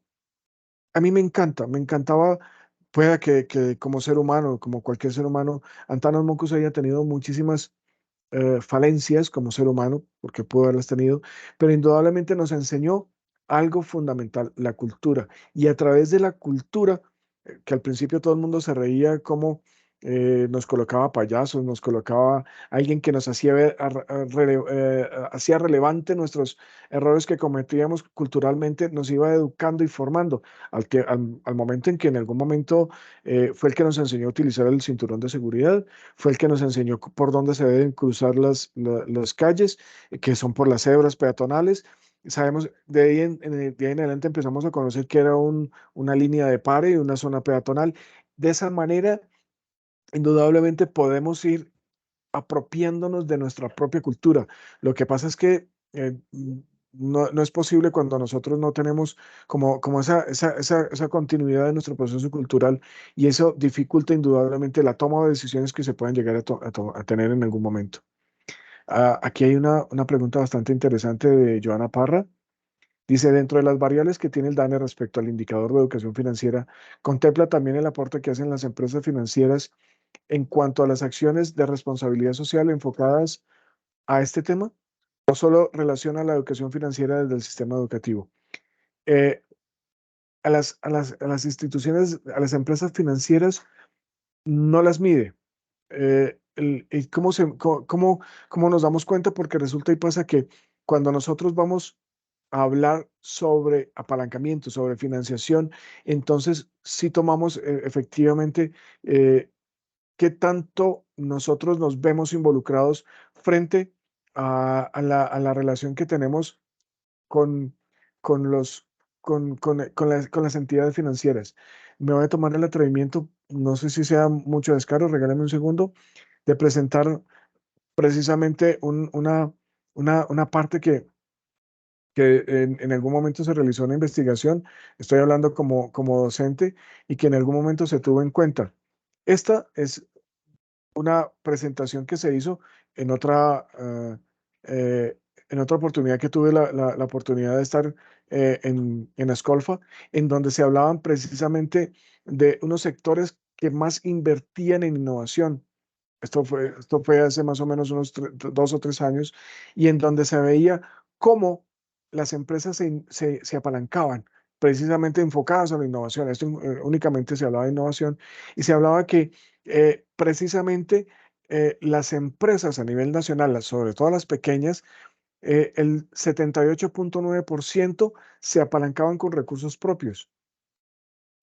El 17,84% se apalancaban en la banca extranjera y en la banca nacional. Esto permite indudablemente ver a través de un estudio de una curva de Gartner cómo las empresas se iban apalancando en ese sector financiero y cuáles de ellas se apalancaban en recursos propios, y podíamos entonces ir mirando cómo cada uno de los sectores de los cuales se estaba hablando en la investigación podía tener una relevancia frente a ellos. Pero en cuanto a la responsabilidad social que tiene enfocado a la inversión financiera o el apalancamiento financiero, no conozco ninguna investigación. Dice Naila Ashley Pineda, dice, ¿qué tan aceptable es poder implementar las megatendencias en cuanto a la educación financiera? No, sería muy bueno, sería excelente que nosotros implementar las tendencias que hay a nivel mundial sobre la educación financiera. El problema es que no sé si se han dado cuenta cómo nosotros tomamos una ley que está muy bien implementada en Londres, y resulta y pasa que en Londres está la ley y está el gendarme, está el policía que en algún momento la hace respetar. Cuando esa megatendencia o esa cultura se vuelve precisamente una costumbre, un hábito, y como hábito se vuelve una costumbre, el policía ya sobra. Entonces el policía no tiene que vigilar, por ejemplo, lo que sucede am, en Berna, en donde sencillamente yo hablaba con una persona que estuvo de visita en Berna, y me decía, es increíble la cultura que tiene esa gente. Uno llega, entra al metro y hay una gente haciendo fila para comprar el ticket, y entre la caja, es decir, donde está la gente, y el metro, no hay nada. No hay una talanquera. La gente, por cultura y disciplina, hace su fila y compra su ticket y se va a donde está el metro. Entonces me dijo, ¿sabe cómo se distingue un latino? Claro, porque uno de latino ve la fila, no ve el torniquete, ve el metro, pues se mete en el metro. Esa cultura es la que no podemos implementar aquí. Tenemos que indudablemente hacer un proceso.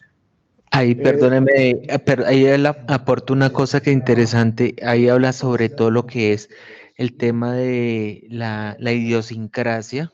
No sé si ya ha tocado, ya que hay un tema muy importante y que habla sobre el desarrollo, porque hablando, porque otros países han evolucionado mucho más fuerte en su desarrollo económico y productivo, y a partir de su cultura, como usted lo dice. Aquí hay un tema que la sociedad no ha aprendido, es el ser tan interdependiente. No sé si ese es un tema de cultura latinoamericana, como lo hablábamos, sino dependiendo de que el Estado sea un elemento benefactor, pero sin que el benefactor no aporte al Estado. Y también eso es un tema de mentalidad. No sé si usted comparte esa misma idea que yo. Sí, claro que sí, obviamente que sí.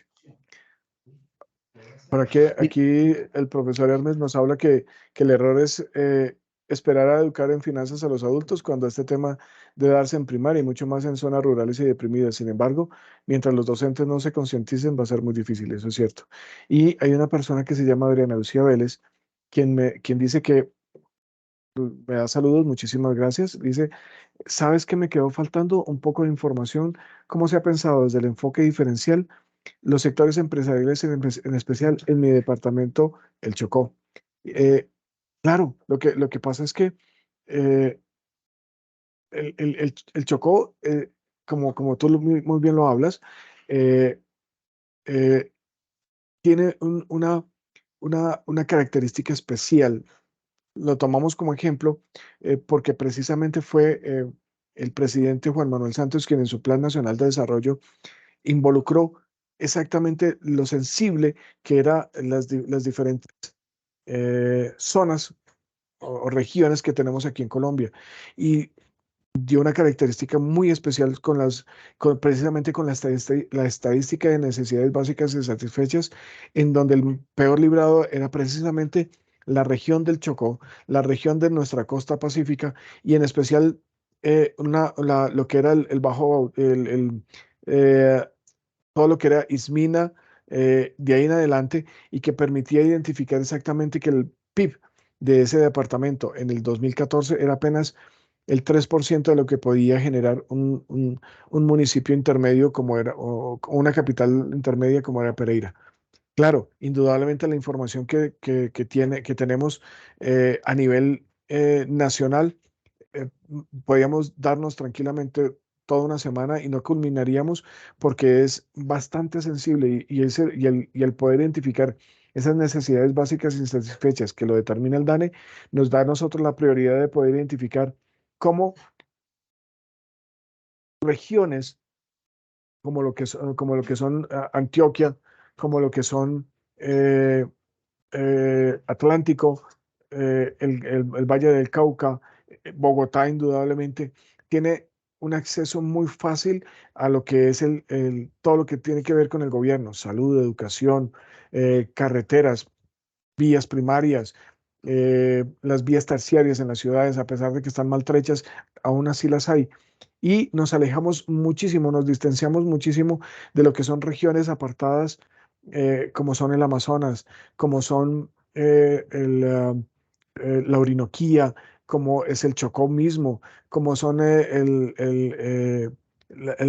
parte de la Mojana, en donde sencillamente el poder acceder tan siquiera a algo de salud, como por ejemplo que podemos ser testigos, en Puerto Gaitán, la gente de nuestros indígenas que están en unos resguardos se demoran en una emergencia tranquilamente 6 horas, 3 horas, porque el pueblo más cercano está a 3 horas, en llegar al resguardo, recoger a la persona y llevárselo 3 horas nuevamente al hospital. En 6 horas, pues no sé qué puede ocurrir en una emergencia en 6 horas. Entonces, claro, ¿por qué hablamos tanto del Chocó? Porque es que el Chocó es la muestra viviente de esa distancia que hay entre las instancias gubernamentales y lo que es la población. Pero se demuestra no a través de una percepción de ir a visitar a Quibdó, de ir a Esmina, no, es que aquí no, es que hay unos indicadores en donde sencillamente se mide esa participación o esa cercanía que hay entre, obviamente, la presencia del Estado y el resto de la población. Y ni qué hablar de municipios como el Cauca y el Bajo Cauca antioqueño.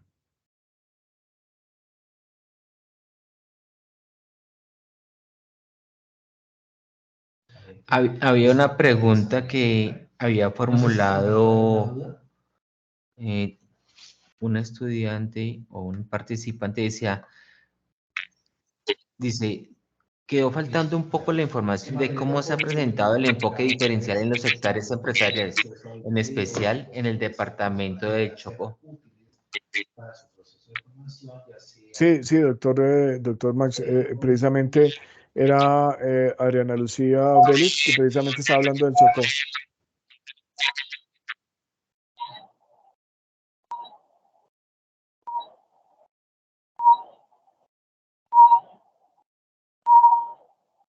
¿Alguien tiene el micrófono habilitado?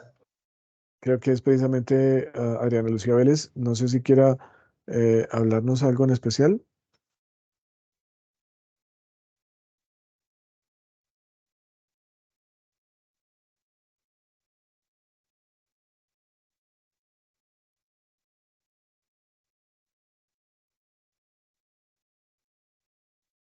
Doctor Max, no sé si haya más preguntas.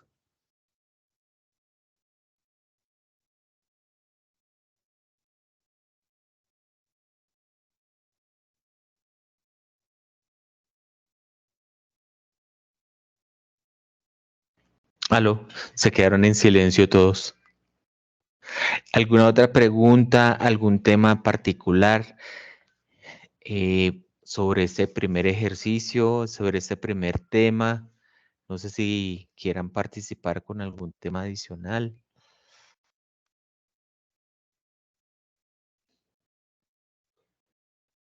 Tengo que preguntar mañana. Bueno, no sé, ¿alguien prendió el micrófono? Sí, muy buenas noches, doctor Luis Fernando. Yo tengo una pregunta para sintetizar su charla. Podríamos decir que desde la estadística se pueden generar todo el tipo de toma de decisiones, ¿cierto? Pues en este caso, aplicado al caso colombiano, sería con respecto al DANE, ¿o qué otra conclusión usted podría darnos? Claro que sí, como usted muy bien lo describe, definitivamente para poder tomar cualquier decisión a nivel nacional siempre se requiere una información. Tomar decisiones a nivel estatal, departamental, sin tener en cuenta la estadística es un error que en algún momento hemos visto cometer a algunos de nuestros dirigentes. Precisamente la generación de estadística nos sirve a nosotros para empezar a tomar decisiones, para poder generar esa información relevante y necesaria que nosotros debemos tener en cuenta y cuando empezamos a conocerlas, empecemos o vamos a empezar a tomar eh, un partido o una presencia imparcial sobre las decisiones que toman nuestros líderes. En algún momento en una clase yo les decía, es muy controversial las decisiones que toma Gustavo Petro. Y en algún momento la confrontación, incluso en un salón de clase que puede uno motivar, se vuelve bastante encarnada. Entonces, les proponía yo en una clase de macroeconomía que lo más sencillo, lo más elemental era basarnos en los datos para poder juzgar la toma de decisión que estaba tomando, que tenía en ese momento nuestro dirigente. Entonces, coloquemos el PIB, cómo se está comportando el PIB y qué de ese PIB empieza a generarse la modificación en la estructura del PIB. Ah, bueno, resulta y pasa que se está incrementando el precio de los alimentos. ¿Por qué? Porque está variando el dólar. ¿Y el señor Petro tiene algo que ver? No. ¿Por qué? Porque la fluctuación del dólar de las negociaciones hace que se incremente o se baje. Ah, bueno, entonces no tiene nada que ver. No, él no tiene. Ah, bueno, entonces empecemos a ser muy sensatos, muy concretos y obviamente imparciales en las apreciaciones que nosotros podemos tener. Claro, habrán cosas y decisiones en las cuales estemos o no estemos de acuerdo con nuestros líderes y obviamente las decisiones, y hemos visto que las decisiones de ellos han afectado, por ejemplo, la salida de empresas del sector de los hidrocarburos, pero son temas específicos en los cuales, sentados bajo la información que nosotros podamos tener, empezamos a tomar decisiones acaloradas, digamos, a la falencia quizás de ser un poquito extremistas. No les digo que voten por Petro ni que votemos por Uribe, sino que sencillamente miremos cómo esas personas toman la relevancia de la información eh, eh, estadística y obviamente económica para poder tomar decisiones. De hecho, uno de los grandes miedos cuando subió a nuestro anterior presidente, se me escapa el nombre, Iván, Iván Duque, precisamente era porque la gente decía, él no sabe de economía y cómo va a poder tomar decisiones económicas frente a muchos factores macroeconómicos en los cuales se va a enfrentar. Y no se enfrentó sino a la medio bobadita de la pandemia. El hecho que esté bien o esté mal, bueno, ya lo hemos visto y hemos visto las consecuencias de sus buenas o sus malas decisiones. Todo eso basado con una información estadística y una información de números, de saber cuántos somos, cómo estamos compuestos, quiénes están en las zonas rurales, quiénes en las zonas urbanas, qué tantos hombres somos, qué tantas mujeres somos, cómo estamos conformados culturalmente, indudablemente hace parte de ese desarrollo cultural, pero también de tomar decisiones a nivel estatal.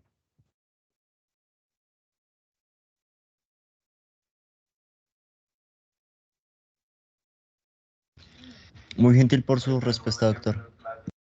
A usted por hacer la pregunta. Muchas gracias.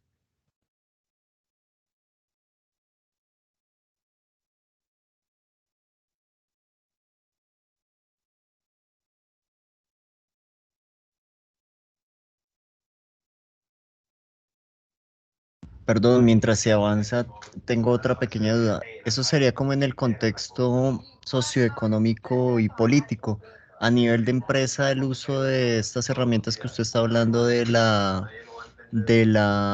estadística también aplicaría igual o hay una variante? No, igual. ¿Por qué? No sé. Vayámonos a la bolsa de valores. ¿Usted quiere invertir en la bolsa de valores? ¿Qué es lo primero que usted ve en el análisis de la información de la bolsa de valores? Pues cómo se está comportando la economía a nivel nacional.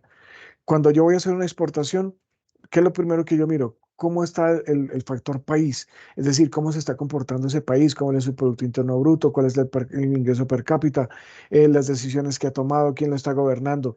Todas esas decisiones macroeconómicas afectan las decisiones que por parte de una empresa se necesiten tomar. Imaginémonos que yo quiero crear una empresa, no sé, una fábrica de sacrificio de pollos. Pues si yo me ciego al entorno, pues entonces va a ser muy difícil tomar decisiones. Va a ser muy difícil conocer el mercado.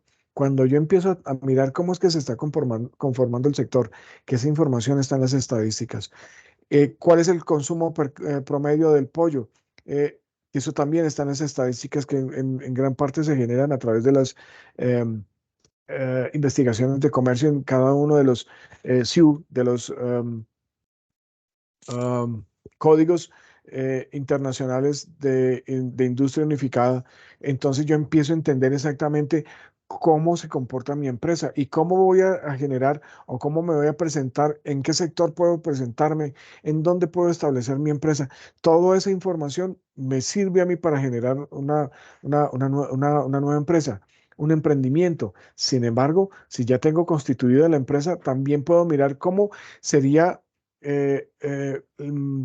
rentable o cómo puedo yo enfrentarme frente a la economía que se está generando. Imaginémonos que, vamos a colocar un absurdo, imaginémonos que yo quiero invertir o traer una empresa que explore petróleo.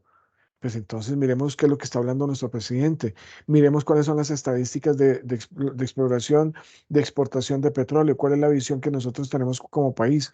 Todo ese entendimiento nos lo da indudablemente. Parte fundamental, la estadística. Si yo quiero generar una empresa productora de plástico, bueno, ¿cuál es la perspectiva que se tiene de consumo de plástico? ¿Cómo es el consumo? ¿Cómo se comporta? ¿Cuál es la propensión marginal a consumir? ¿Cuál es, a manera estadística, la perspectiva que tiene el consumidor frente al mercado?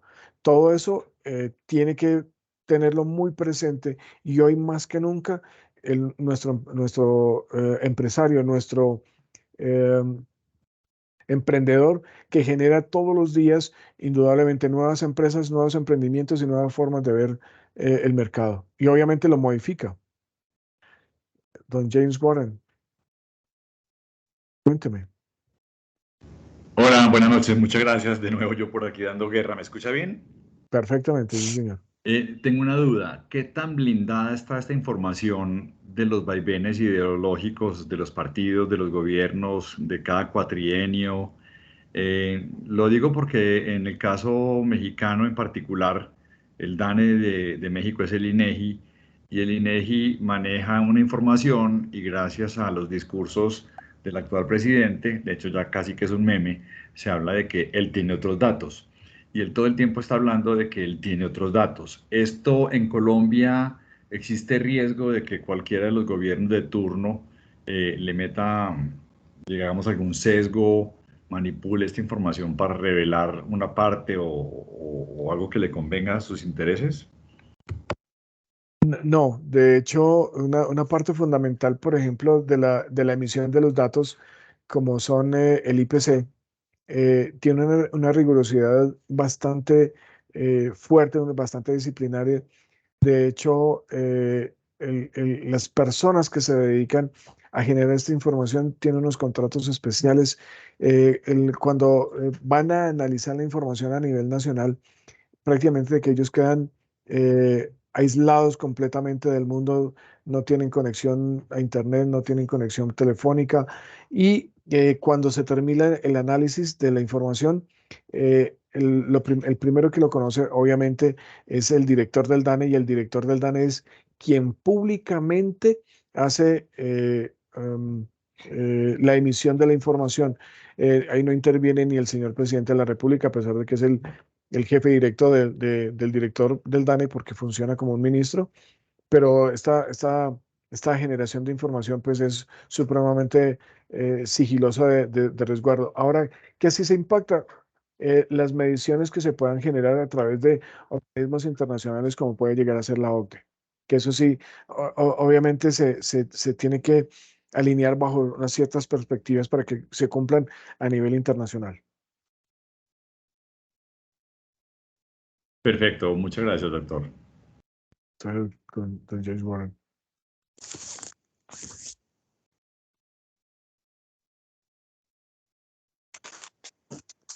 Bueno, doctor Mas, si no hay más preguntas, le agradezco infinitamente el hecho de haberme invitado. Muchísimas gracias por haber compartido conmigo este escenario y nada, quedo completamente a su disposición. Doctor Luis Fernando, muchísimas gracias, de verdad que sí. Para nosotros fue un gran placer que usted nos acompañara en este curso de verano. De verdad que toda la información y todo su conocimiento es de alto valor y de gran conocimiento porque realmente todos estos temas que a veces escuchamos el día a día o estamos manejándolo en diferentes formas, a veces uno no tiene claro el manejo o la interpretación y con lo que usted nos ha explicado, pues obviamente nos ha ilustrado muchísimo en cómo llegar e inclusive por dónde conseguir información que sean relevante y que generen un alto valor dentro del proceso. Pues no siendo más, doctor Luis Fernando, muchísimas gracias por su compañía. Quedamos gratamente por ese espacio que nos brinda y pues obviamente aquí lo esperamos en otros espacios, en otras oportunidades como tal. En este caso. Y chicos, no se me despeguen un momentico, regálenme 5 minuticos antes de hacer el cierre, por favor, para que por favor estemos muy atentos en el ejercicio. ¿Listo?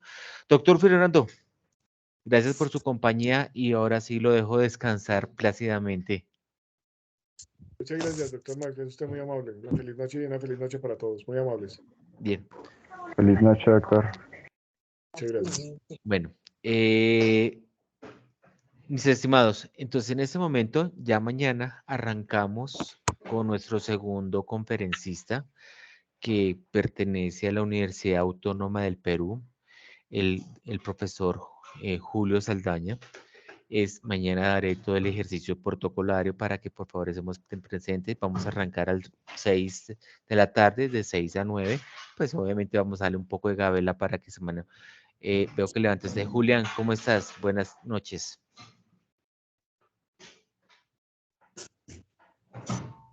Muy buenas noches, ¿me escuchan?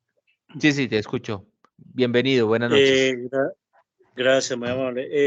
Es que quería hacer una preguntita. ¿Nosotros vamos a manejar algún tipo de plataforma? Sí, ya en o esto ustedes ya nos envían los, no, o nos ya en envían los este, links, discúlpame, sí, nos envían los tranquilo. links Todo. diarios. No, Gracias. entonces ya te cuento. Listo. Es que en este momento la base se cerró técnicamente hasta el día sábado. Obviamente no he tenido la posibilidad de hacer todo el manejo de el total de inscritos, porque obviamente se dio la oportunidad porque muchas personas nos pidieron espacio para ese ejercicio. Les comento, van a tener una plataforma por vía Moodle, con una plataforma dentro de la Universidad Militar Nueva Granada, van a tener accesos a ello. De igual forma, también van a tener todo el material que ustedes están viendo, lo van a tener para su consulta, teniendo en cuenta eso.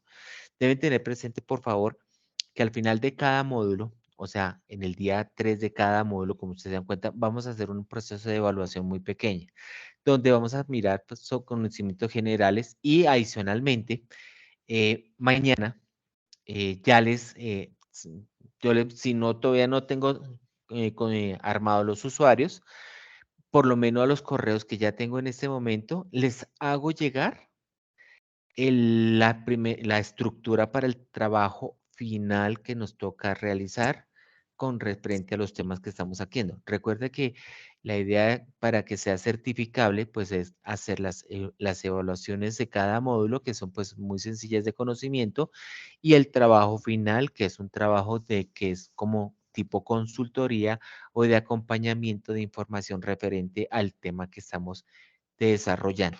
¿Correcto? Y van a tener acceso a la plataforma de la Universidad Militar Nueva Granada.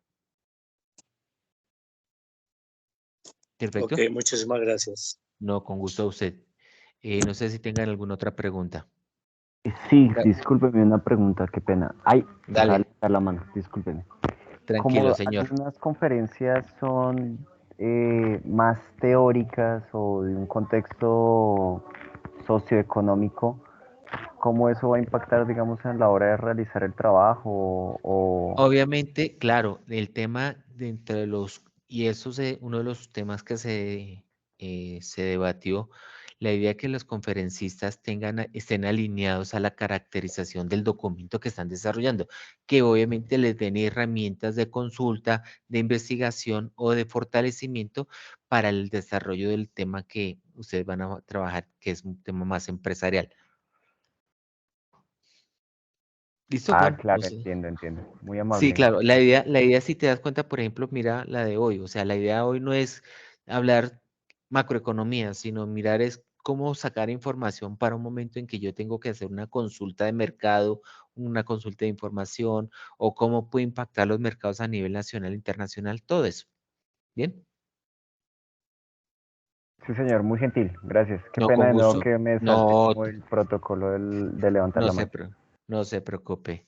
¿Quién tiene levantado? Juan, ¿tiene levantado la mano? Sí, señor, buenas noches. ¿Cómo Tengo está? una Bienvenido. preguntita.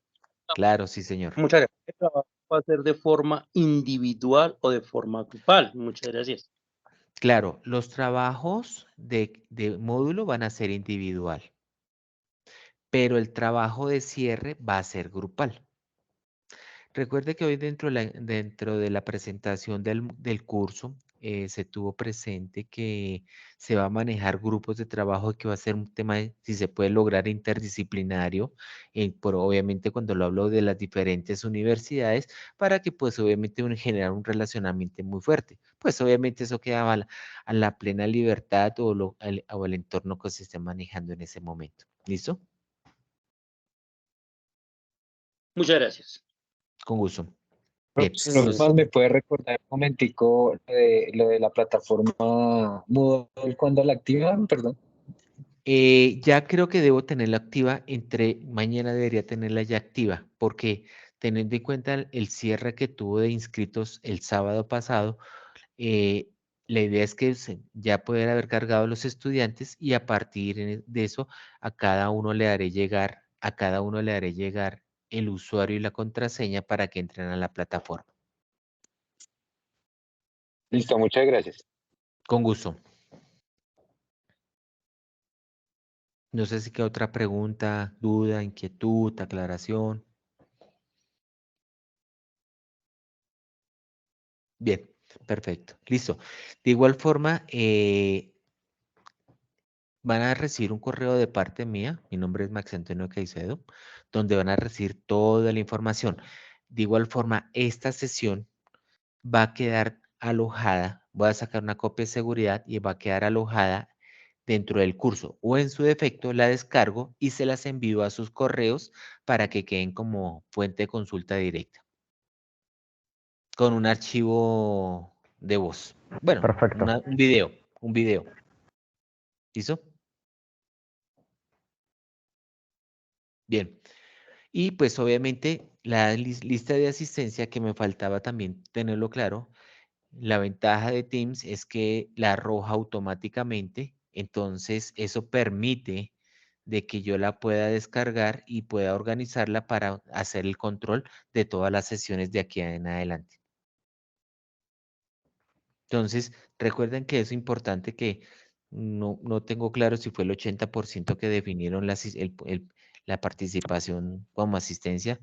No, me toca preguntarle mañana a mi directora, el doctor Juan Jacob Arana, sobre los protocolos que se hayan definido en ese caso para poder tener claridad la certificación. Levanta la mano Samir. Samir, muy buenas noches.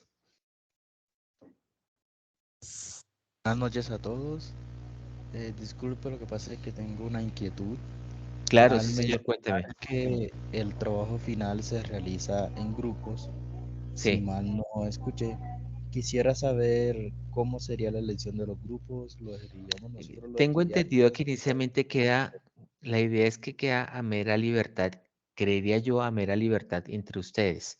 Ya posteriormente, si hay algún grupo que están ahí, buscaríamos que se generen una integración. Ok, listo, muchas gracias. ¿Y de qué cantidad serían los grupos? Si no me equivoco, estamos hablando de grupos de 4 personas, si no estoy mal. 4 o 5 personas. Pero de igual forma, dentro del protocolo que yo les enviaré, ahí aparecerá como dice, las reglas de juego. Ok, listo, muchas gracias. Bien. ¿Alguna otra pregunta adicional?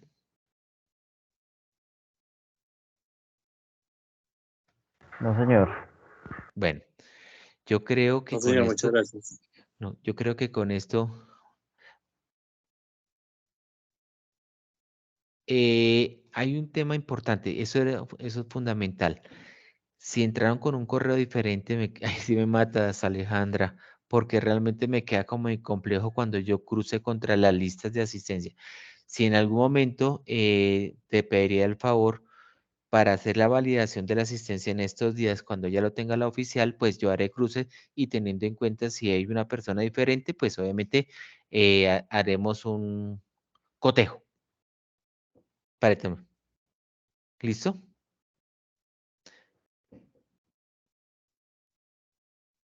De igual forma, el enlace que tienen todos hoy va a ser el mismo para todas las sesiones. No va a haber cambio. Sí, yo por el tema, Luisa, no hay problema. O sea, el tema es que tenga la coherencia entre nombres, apellidos, para cuando yo haga el emparejamiento de los nombres para hacer la validación de la asistencia. Mientras aparezca el nombre un nombre y correo independiente del dominio, no pasa nada. Listo, perfecto. Pues no siendo más, les envío un fuerte abrazo a todos. Muchísimas gracias por su primera asistencia al curso de verano. Y no es más sino vernos el día de mañana, muy puntual a las 6 de la tarde, de 6 a 9 para generar. Les mando un fuerte abrazo y les deseo una feliz noche y un muy buen descanso. Gracias, muy Cierro. amable. Gracias, muy Listo. amable. Buenas Muchas noches. gracias. Feliz noche. Listo. Muchas gracias, Cierro. profe, que Ok, descanse. lo mismo. Detengo la grabación. Muchas gracias. Adiós. Un abrazo para todos.